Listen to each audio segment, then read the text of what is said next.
Let's do some awards. Let's just talk about who we think should win awards and be considered great in 2023. Let's start out with a funny one, which is always funny every year. I think it's so weird.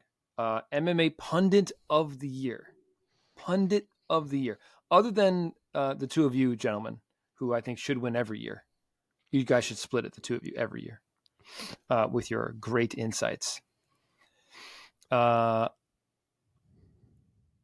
is it your choice to call it Pundit of the Year or Journalist of the Year? Because I see Journalist of the Year a lot. I don't remember why we went with Pundit. I think we tried to be a little different, like more encompassing. I like it because Journalist of the Year, it just seems to always go to Ariel. And I love Ariel. But I'm like, it's been Ariel for like 15 years straight.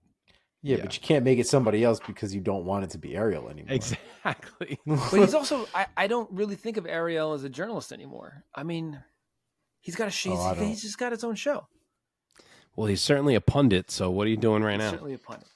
I still think I still think he's a journalist for sure. He still follows the laws of journalism and the rules of journalism. I guess so. And he's a source. He's a verified source. When he says something, there's weight behind it. There's a lot of chooches out there that just make shit up.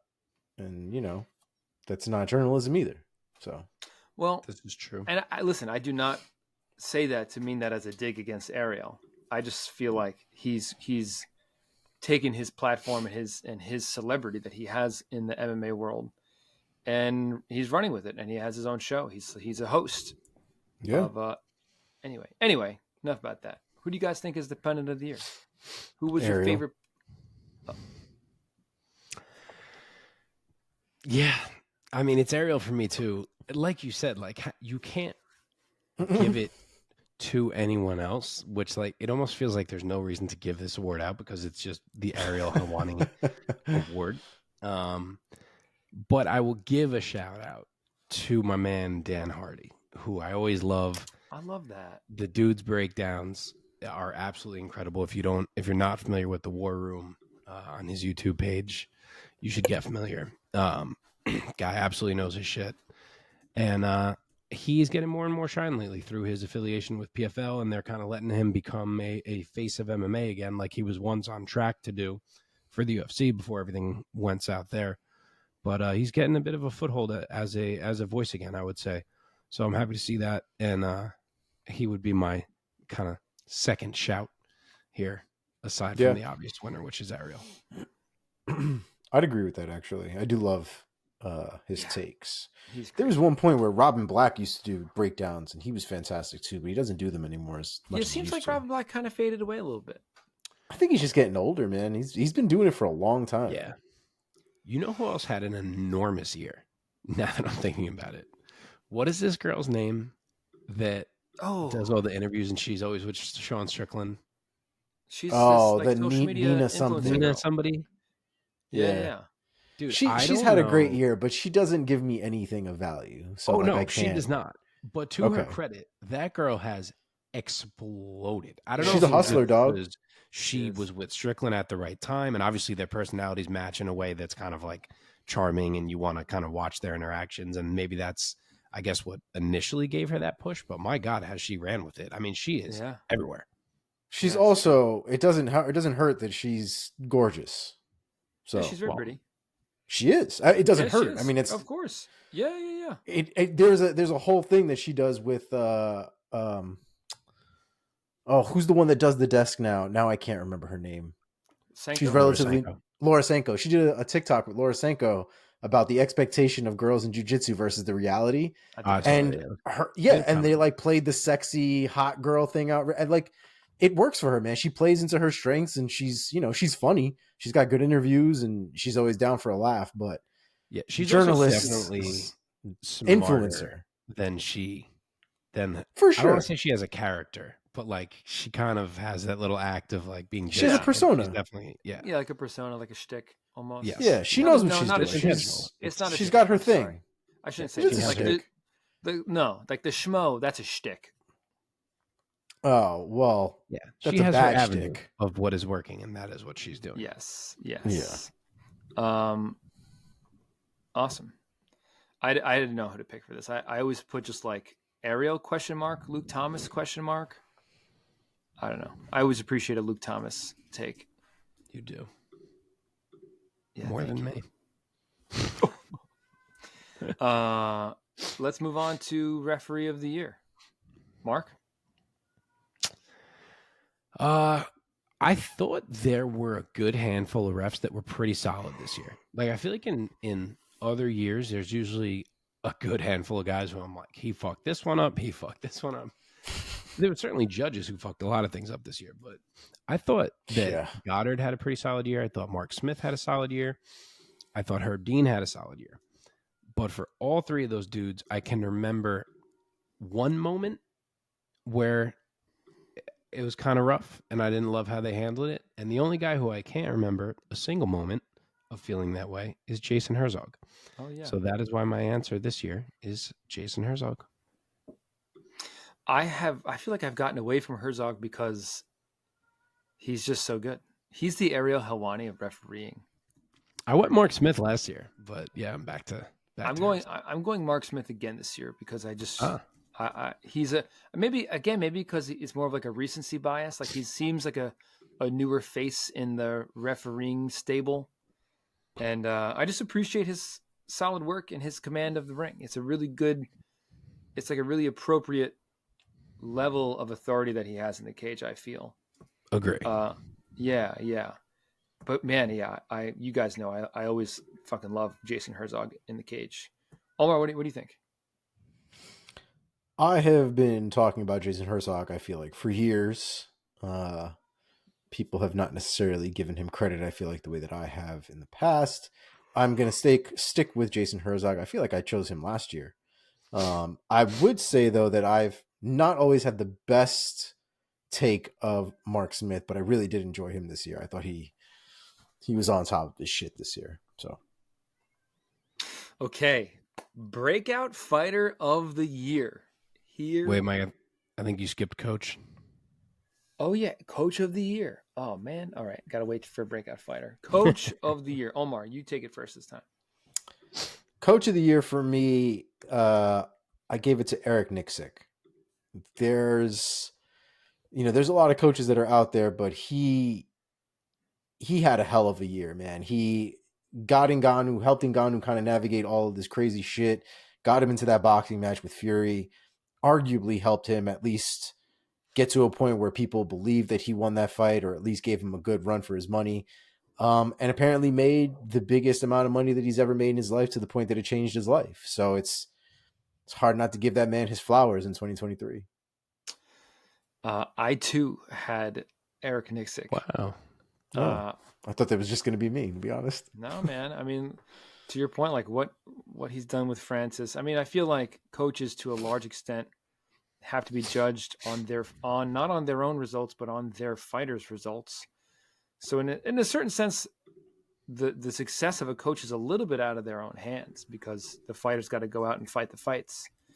But if you're going off of the success of their fighters in their stable, then what he's done with Ngannou and what he's done with Sean fucking Strickland, I'm going with Eric Nixick. Mark?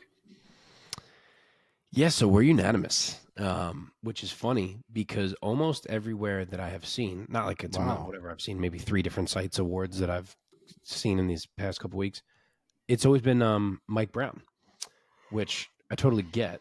But sure. So I'm saying that's why I'm surprised all 3 of us went Nixick. Same. I do always try to look at a coach who had multiple champions break through, and this year there wasn't like a dominant coach like we've seen in other years. Mike Brown did have 2. He had Johnny Eblen as a champ, and obviously Alexandre Pantoja. So I guess that's why he won. Obviously, plenty of success of the other fighters under him. But I'm with you guys. To me, the accomplishment of taking Sean Strickland, who had never even really been discussed as a title contender, and having him beat Israel Adesanya the way that he did, a guy that some people consider the greatest middleweight ever, who are dumb because obviously he's the second, but that's its own conversation. But having him beat Izzy the way that he did, I almost think that alone for me makes him the coach of the year. And then you sprinkle in what he did with Ngannou. Obviously, it's not MMA, but some credit for standing in a boxing ring across from Tyson Fury and arguably winning that fight. So, yeah, to me, I think Eric Nicksick deserves it. Nice. Okay, here we go. Breakout Fighter of the Year. I'm very interested to see who you guys have. I hope we're not unanimous because there's just so many different ways to take this. Mark, you go first. So this is the point where I start having some honorable mentions here. I'm not sure if you guys did it that way, but I always do. So yeah, there were some legit breakouts this year. Erin Blanchfield, we mentioned, she broke out in a big way.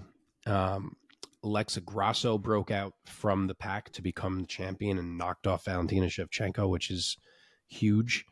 On the Bellator side of things, you had Jason Jackson break out from relative anonymity, if we're talking casuals, to knock out Yaroslav Amosov, which was enormous, and become the welterweight champion. You had Patchy Mix kind of separate himself from the pack and knock out Rafion Stotts, tap out Sergio Pettis, and now he's up there in the discussion as one of the best bantamweights alive, if not the best. And then kind of circling back to guys who had big runs in the UFC, Benoit Saint-Denis. Yeah. Ian Gary. He's on his way. Shavkat. Drekis finishing both Derek Brunson and Robert Whittaker was an enormous breakout for him. My boy Brendan Allen tapping 3 different dudes on his way up. Yeah. Jalton Almeida going 3-0, who obviously we mentioned. And then get to my runner-up and my winner here. My runner-up is Tom Aspinall. Simply to go from January 1st of 2023, sitting on a couch with his knee shredded, no one knowing when he'd be back, what he'd look like when he came back, and to have finished 2 dudes in a combined 2 minutes and currently have an interim title wrapped around his waist with people talking about how he needs to fight John Jones is a hell of a breakout from the way this year began for him. But he's still not my winner, because my winner is the man we just finished discussing, which is Sean Strickland. Sean Strickland has been very good for a while, but he has not been more than that. He has not ever been a dude where people are like, that's a title contender. We got to see him fight for a title. Not in either weight class he's been in. He spent a lot of time at welterweight. He spent a lot of time now at middleweight. There was ups, there was downs. He was always like, yeah, Sean Strickland's a good fighter. He'll give you a tough fight. No one ever was like, that dude's going to be the champion. And he came this year, and even the way he did it, he beat Nasruddin Imavov. Okay, good win. Then he finished Abus Magomedov, and somehow from that, he ended up in a title fight. So even at that point, the breakout had not occurred. And the man is the middleweight champion of the world at year's end. So, and dominated Israel Adesanya in a fight that no one thought Israel Adesanya won. Like, there was no controversy. There was nothing. There was just, wow, Sean Strickland whooped that man, and he is the champ. So to me, that is the biggest breakout of the year, simply for him to go from a place that he had sort of remained at for his entire career to this point to being the man. Omar?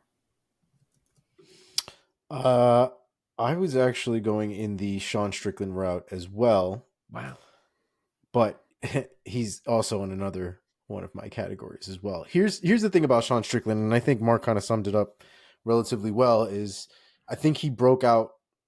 It's the expectation, right? It's the expectation of it all. I feel like it's one of those moments where if something had met our expectations, I don't think it would be that big of a deal. It would just be the norm almost. And Sean Strickland outstriking Israel Adesanya, having the 2023 that he's had, both inside the octagon and outside the octagon.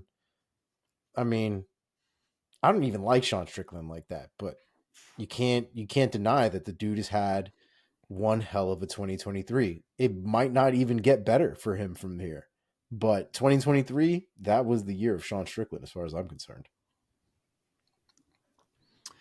So I also have quite a few thoughts on basically, I mean, I guess you can't call them honorable mentions, but I think of them as like what were the exclusion criteria in a certain sense. But I'll just say honorable mentions. To a certain extent, for me, Duplessis is an honorable mention with the year that he's had. Really, he has. I mean, I wrote down not a breakout fighter, but has ascended. Like Duplessis has ascended into the like elite ranks of middleweight. I think Rachmanov has ascended. I mean, he just finished Wonder Boy. Jailton Almeida, certainly. I think he's the breakout fighter on a few lists that I've seen online. Yep. Even bigger than has ascended, I would say has ascended now to somewhat of like active legend status. Alex Pereira now being two-weight champ. Like Pereira is kind of starting to cement himself among all-time MMA greats with what he's managed to accomplish in such a short period of time. Obviously, Erin Blanchfield has ascended into the women's flyweight rankings, and she's really at the upper echelon of her division. My pick for breakout fighter of the year is Ian Machado Gary. Has he ascended into the upper ranks of welterweight? He's getting there for sure. But I just feel like he just had a breakout year of stardom. I think he's just much more of a household name. In 2023, he has let his personality really blossom, and he's allowed himself to be as boisterous as he wants to be. Obviously, I would say, even bad press is good press to a certain extent, and the bit of controversy he's had in the latter portion of this past year has only helped, in a certain sense, grow his star in the UFC and in the sport. So that's my pick. I don't imagine many people have it, but when I think of who has broken out and has now really become one of the new faces of the UFC and one of the new stars of the UFC, it's Ian Gary for me. Omar? I have no issue with that pick. Oh, thank you. This is the underappreciated ones? No, that was breakout. That was breakout? Mike was last to go. Yeah. I already did breakout. Yeah. Oh, my bad, dude. My bad. Okay, underappreciated fighter of the year. Yeah, Omar, go ahead. I had Diego Lopes. Dude, he could have been breakout too. Yeah, he could have, but I think the fact that no one is still talking about this kid, that he's not at the tip of everybody's like lips, that no one's really pushing for him to get something we were the one that were standing for one of the big fights that was going on in the last couple, last month that they were looking for a short notice replacement. I can't think of it on the top of my head, but I was like, Del Diego Lopes in there. They didn't. Yeah, who was that? But was it Figgy? Was it? It wasn't Figgy. Was it Figgy? Was it Josh Emmett when Bryce Mitchell stepped in? Yeah. Wrong weight class. But yeah, I mean, Diego Lopes is not getting the love that I think he deserves since his inception here in the UFC. Even though he didn't win that fight, right? That first one, but it was like he lost crazy, to in the debut, bro. Yeah. But that was a crazy fucking fight. Yeah. Like if there's any way to come to the UFC, win or loss, that was the way to do it. And he's just gotten better since, man. He's definitely one to look out for 2024. I think if he's, like we talked about recently, if he's given the right opportunities, I think Diego Lopes could do some real damage at 145. Mark, I want to know who you have. So for this category, I always try to look at guys or girls who had a undefeated record where they were 3-0 or better, who maybe people didn't entirely pay attention to. So names who would fall into that list: Roman Kopylov KO'd 3 dudes this year, went 3-0. That's true. Brendan Allen subbed 3 dudes this year, went 3-0. Granted, he is getting some recognition now, so maybe he doesn't quite fit the bill. Our boy Nicholas Dalby had a hell of a year, going 3-0 with a fantastic win to cap it off recently. Yes. Elves Brenner debuted this year and went 3-0. One of them over Guram Kutateladze, who is a guy who has beaten Mateusz Gamrot, so that's how legit he is. So big debut year for Elves Brenner. And then the one person, God, I can't shake this cough, I'm sorry. The one person who went 4-0 fairly quietly this year, although this is my runner-up, is Lupi Godinez. she had a very big year where she showed a lot of improvement, rattled off 4 wins, and has really put herself into the mix now after some up and down, moments in the prior part of her career coming into this year. But for my winner, I'm going to completely buck what I just told you I look at, because my winner is going to be Merab Dvalishvili. Oh, wow. Oh. And the reason is I almost feel like he is just like stuck in the shadows, because he has fought one time this year. He wouldn't fight Aljo, obviously, so he has been stuck waiting. But the one time we saw this man, he did things to Petr Yan that you never imagined you would see a human being do to Petr Yan, unless it was like a middleweight. Like, he absolutely threw Petr Yan around a cage for 25 minutes. And I kind of feel like it came and went, because everyone was like, well, that was amazing, but he's not going to fight Aljo. So, like, let's talk about all the other dudes in this division. And he doesn't really get his love. So, yes, it was only one fight, but it was one of the most dominant performances of the entire year, and over a guy who people view as an all-time great in Petr Yan. So, to me, the guy who was underappreciated this year was Merab. Okay. I don't hate it. You don't hate it? I don't hate it. Now that I've heard Mark's honorable mentions, I do hate my pick, but I love my pick because I love my fighter that I picked. I picked Khalil Roundtree because he's so underappreciated that I didn't even appreciate how to spell his damn last name. But that was more my fault. Come on, Roundtree. My brain just put the D in round. Okay. Round. I think there's a little bit of an argument to be made that Khalil is a little bit underrated or underappreciated, but I also really like a few of those honorable mentions that you said, Mark. Like Dalby. Oh my God. Like Dalby is regarded as like a mid-tier kind of just another guy in the division. But it's like, look at his record and look who he just finished. Yep. Anyway. Yep. I like Khalil though. For sure. Okay. Comeback fighter of the year, not to be confused with comeback of the year. Comeback of the year meaning within a fight, a guy who was losing a fight and came back and won that fight. But the comeback fighter of the year, I will go first because I feel like this one is a fairly easy one to make.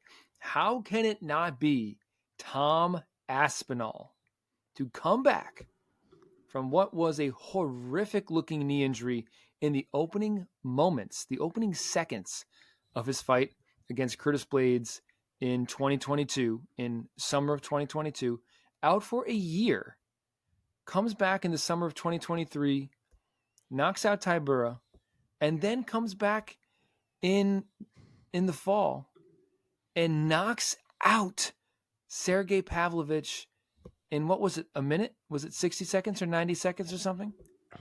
Yep. Oh, man. Comeback fight of the year. Slam dunk. Tell me why I'm wrong. Tell me why I'm right. Oh, I ain't gonna. Maybe Omar will. We'll save him for last. I ain't gonna. I'll give you a few runners up and that I wanted to note very quickly. Kind of just shout outs to 3 guys that I feel like people may have thought were done in different ways coming into this year. One is Cody Garbrandt, who was 1-5 in his last 6 fights. He had just failed in his flyweight experiment and had been largely written off. And he returned this year to out-wrestle Trevin Jones and then KO Brian Kelleher. So a fair little comeback for Cody Garbrandt. Next one's Edson Barbosa, who had lost 2 in a row to Giga and Bryce Mitchell, and it kind of seemed like age had maybe finally caught up with him. And all he did this year was finish Billy Q and then put on one of the best comebacks of the entire year by beating Sadiq Youssef in a classic to reestablish himself as a contender. And then maybe what people may think is an odd one, but Justin Gaethje. At the end of last year, there was a lot of talk that Justin Gaethje may walk away. He had lost to Charles Oliveira. People were saying, what was his road back to a title? He was saying, the only reason I do this is to be a champion. If I'm not going to get the belt, then I may be done.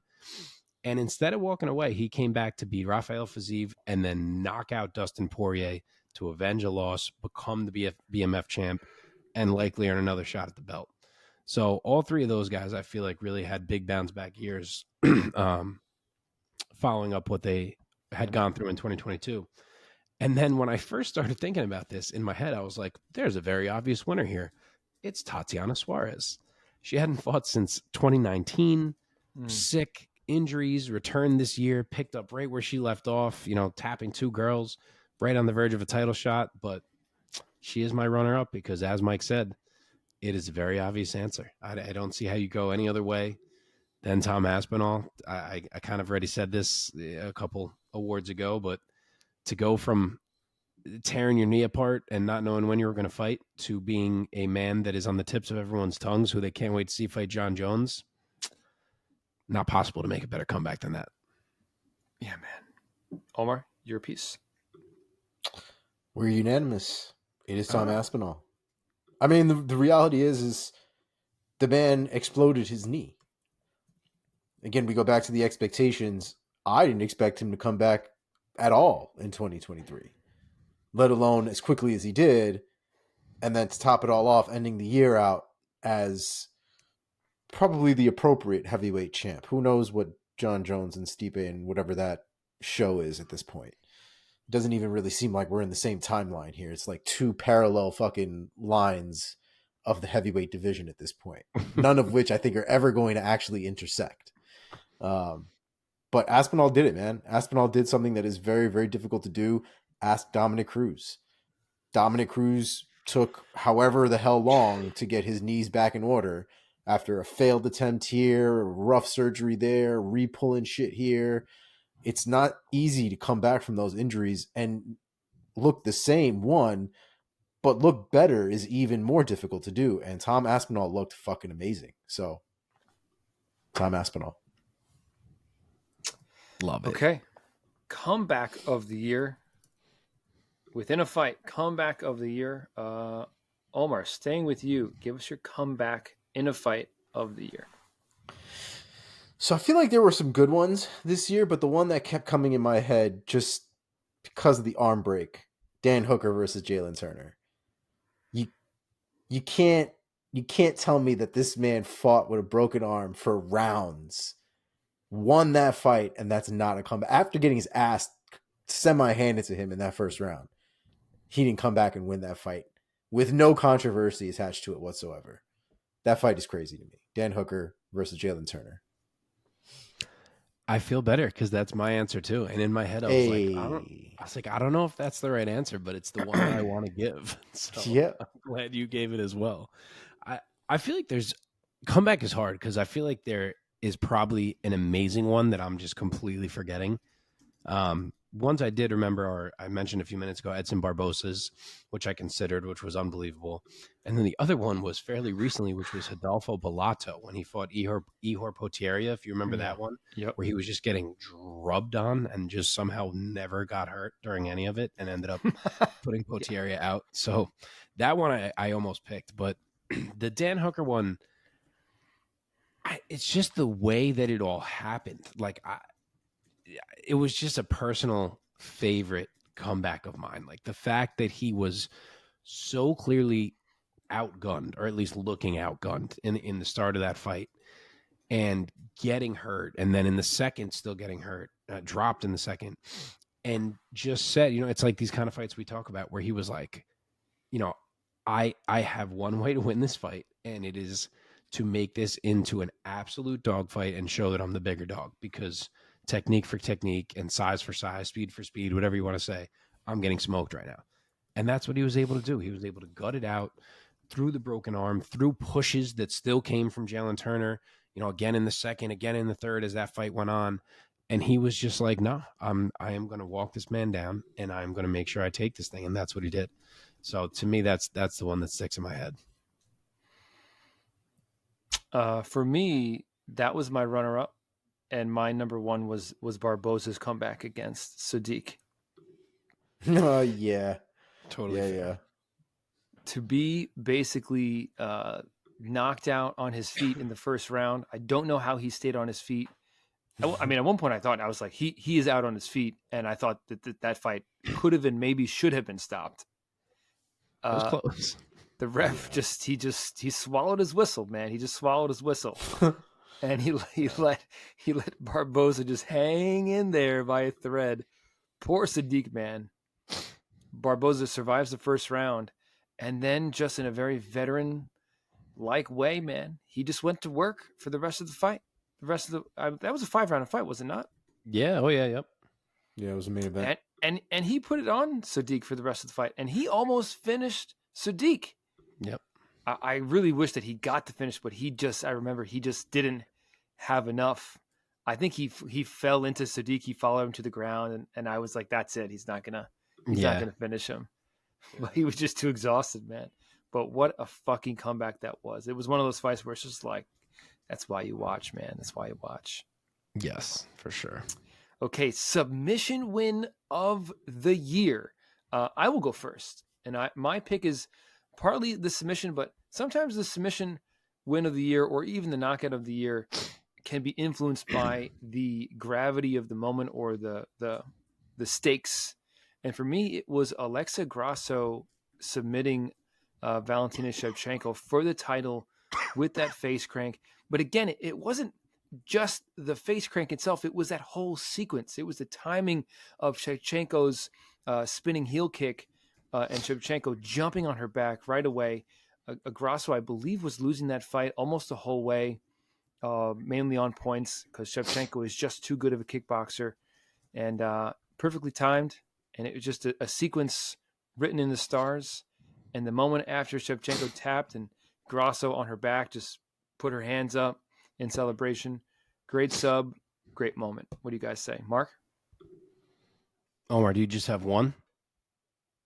For a sub, yeah. Because I got three others I was going to shout, so I won't steal yours. You go first. Mine is also Grasso.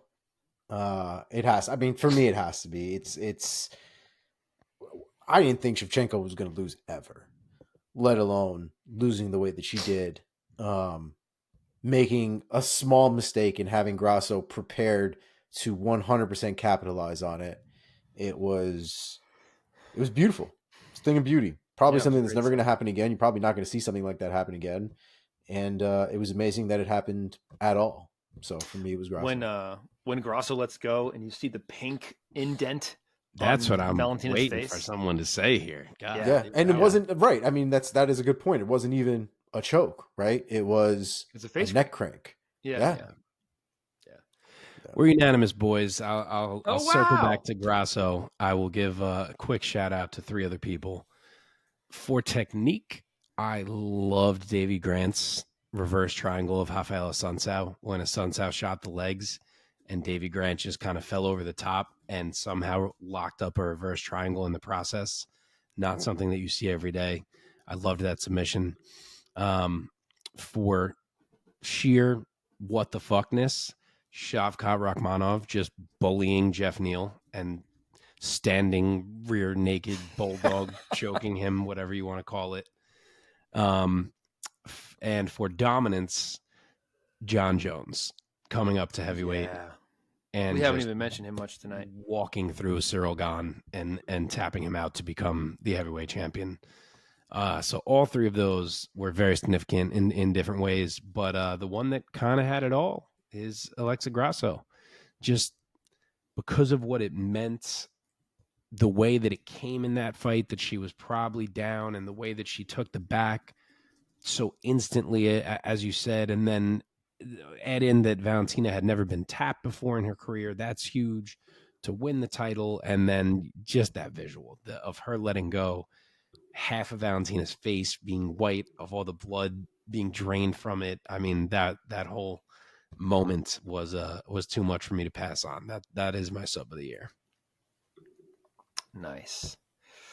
Okay, knockout of the year. I will go first again. For me, actually, I do also have a few honorable mentions. So if either of you guys only have one. I got two honorables for this. Omar, do you just have a winner? Yeah, I just have a winner. There are some good ones though. I'll go first. My KO of the year was Adesanya's KO over Alex Pereira. I mean, I don't know if I really need to explain it. It was a nice piece of revenge. And on top of that, it's one of now the man stole the dude's move in the cage. Yeah. Took his bow and arrows and planted 3 invisible shots into his soul. It is one of the most memorable moments, I feel like, in the octagon, and it would be hard not to give Adesanya his due credit, regardless of how the year ended for him. So knockout for me is Adesanya. Yeah. So my honorable mentions, I think I have 3.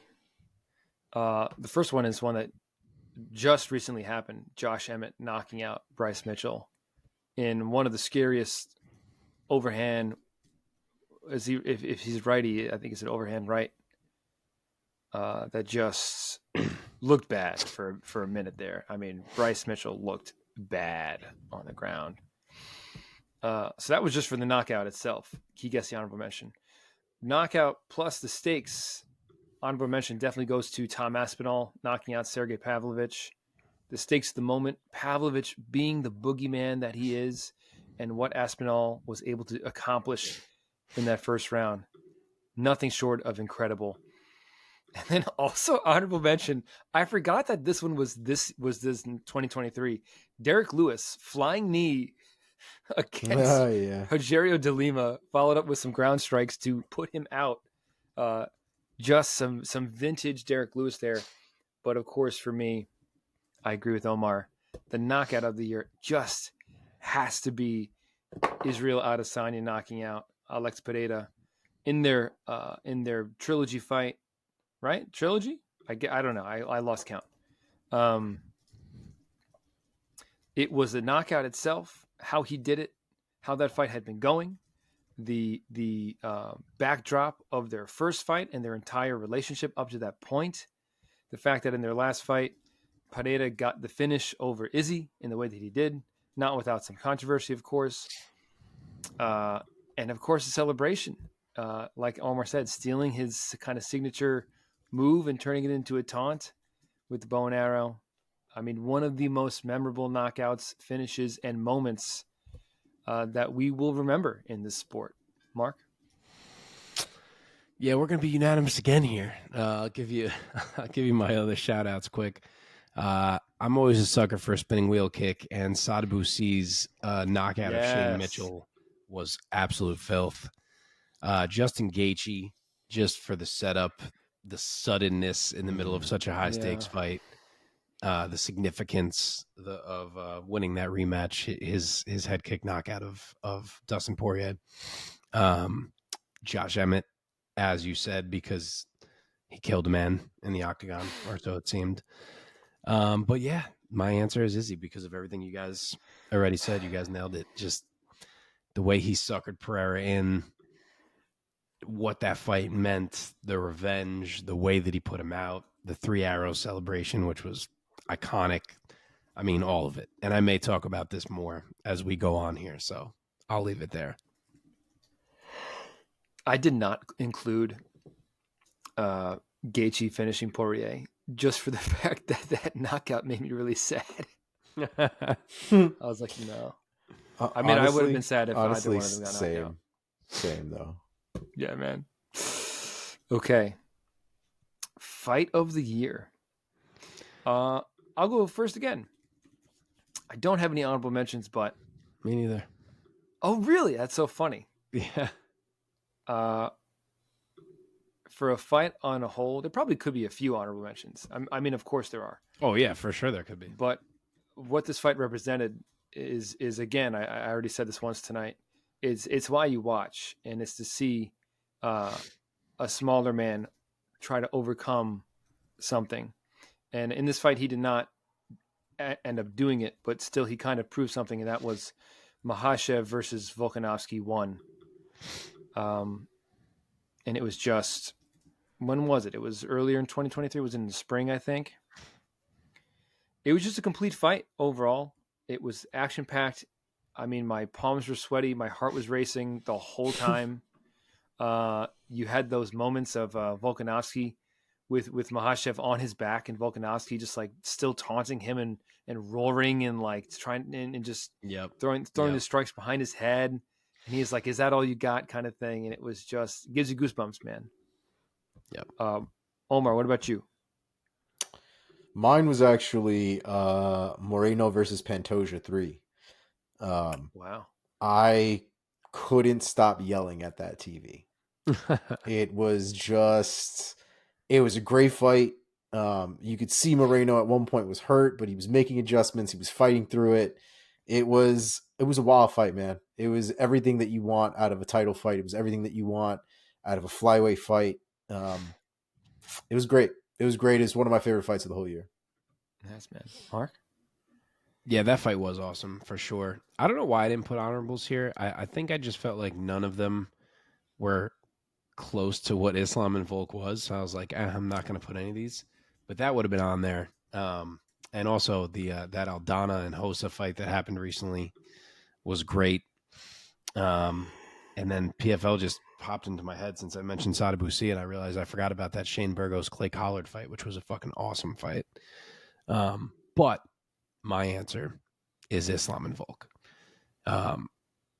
It was just a perfect fight for, like, I know that's not a terminology that necessarily makes sense, but to me it does. It was a perfect fight. Like you said, the small man going up, the way he was able to come so close to winning that.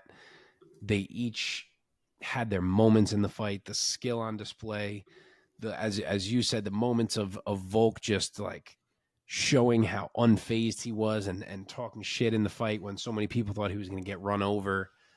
Even the fact that it came down to these controversial scorecards. I mean, that was just a perfect fight. That is my fight of the year.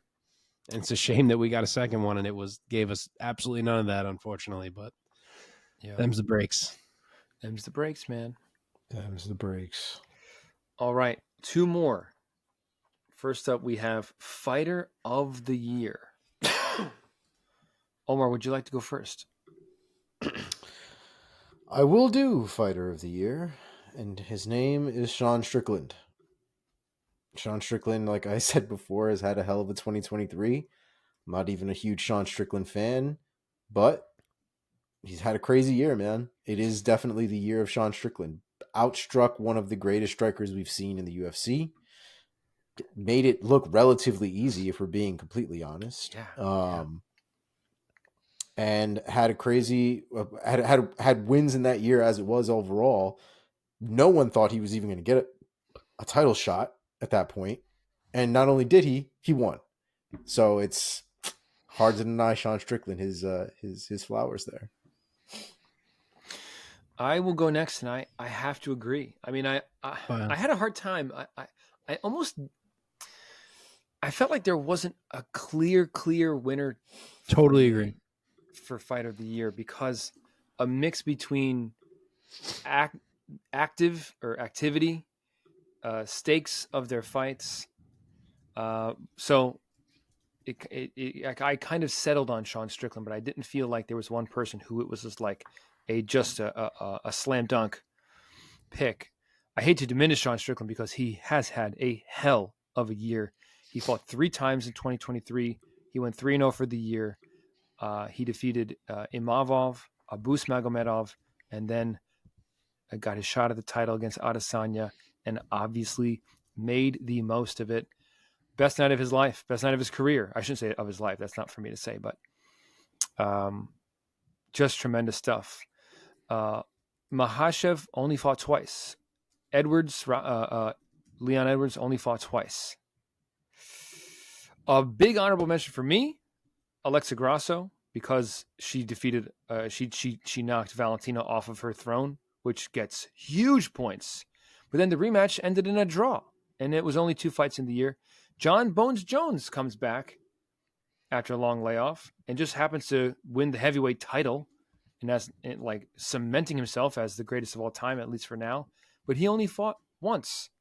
Was supposed to fight twice, obviously, but tore his pec. You guys get my point. Anyway, all that is to say, congrats to Sean Strickland for everything he's accomplished in his career and this year especially. And Mark, take us home for this one. Yeah, I'll make some similar points to what you've made here. I agree. There was no standout fighter of like this dude turned back 3 people, and like Strickland obviously did fight 3 times, but like one of them was Magomedov. It's not like the same as a title defense. You know what I mean? But yeah, there was no clear cut guy like that. Some people I considered were Islam, but it was both against the same guy in Volk, so that I feel like took a little bit of points away. Pantoja I thought about, who had beaten Moreno and Royval, ultimately didn't go that way. Patchy Mix I really considered to have finished both Stotts and Sergio Pettis. Pettis right after he had just beaten Patricio Pitbull, excuse me. That was a huge year for Patchy Mix. Aspinall I considered, and Strickland I considered, but the reason in the end I landed on Leon Edwards as my fighter of the year is because of the fact that he beat Usman and Colby, arguably the top 2 dudes in that weight class for the past however many years. Whereas Aspinall, obviously Pavlovich is a huge win. The other's Tybura. Strickland beat Adesanya, which is enormous. The others are Imavov and Magomedov. So again, I'm not trying to diminish anything, but I got to split hairs here. And to me, the fact that it was Usman and Colby was enough for me to make Leon Edwards the fighter of the year. Yeah. What else was I going to say? I had one other thing to say. Oh, yeah. Alex Pereira.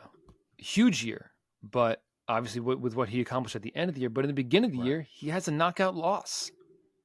So yes, that really knocked points off for him. And also honorable mention to Pantoja for beating Moreno and then taking the title, or rather defending the title with Royval. So, but that was only twice. So Sean Strickland, I think, was one of the only guys who fought 3 times in a year in the magnitude of that. So anyway, Omar, I'm so sorry. Go ahead. he went. I went. Oh, he did? I said Sean Okay. Strickland. You said Sean. You went first. My bad. Okay, last one. Moment of the year. This obviously can be taken in a number of directions. I'm curious to see what you guys said. I will go first. For me, the moment of the year has to be Adesanya standing over Pereira with the bow and arrow moment. Like I said earlier, I think that's just going to go down as one of the most memorable and iconic images in the short history of MMA. So that's my 2023 moment of the year. Mark, would you like to go? Sure. I will give you only 2 runners up that I just felt like I had to mention because they were great, which was Robbie Lawler standing in the center of the cage after having finished Nico Price in his retirement fight and seeing that highlight video that they had prepared for him and actually having some emotion drawn out of him, which we don't see very much from Robbie Lawler. That was an incredible moment for me and one that will definitely stick in my head. And the other is just the feeling that we all had in that moment where it was like, does John Jones have a choke in? Oh, is it? Oh, he tapped. Oh, fuck. John Jones is the champ already. That was all that was it. Yeah. Like that moment was wild. Just the dominance and the ease of which that man finally came up to heavyweight and was like, yes, I am the champ now. Thank you. So, Yeah. So that's got to be on the list. But yes, my moment of the year is Izzy knocking out Alex Pereira. Just as I touched on earlier, the entire story that went into this fight of the losses in kickboxing and MMA, Izzy's mindset the whole time going into it, the way he told you what he was going to do to put Pereira out, and then that image of him shooting the 3 arrows, which obviously, as Omar mentioned earlier, was Pereira's celebration. 1 arrow for each of his losses to Pereira as he stood over him, knowing where his son was in the crowd, as petty as it was, so he could find him and mock his son the same way his son had mocked him. I mean, the whole thing, but specifically just that image of Izzy standing over with the arrow stretched will be one of the great images of MMA for eternity. And it is locked in as my moment of the year. Omar, take it home. Mine was Sean Strickland versus Adesanya. Wow. That Omar fight loving hurt some me. Sean Strickland on these awards, Mike. Just give them all. Did he win Women's It's Fighter of the Year just, too? it's for me, man. It's expectation. It was really a fuck you moment to everybody in everybody watching.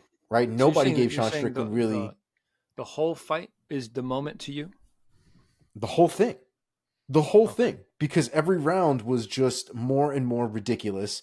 It went against everything that seemed like it was normal in the world. And I really couldn't get over the fact that Sean Strickland was having all of the success and then sunning Adesanya in the 5th round. Just walking him down, screaming in his face, basically bitching him out in front of the entire world, and Adesanya did nothing.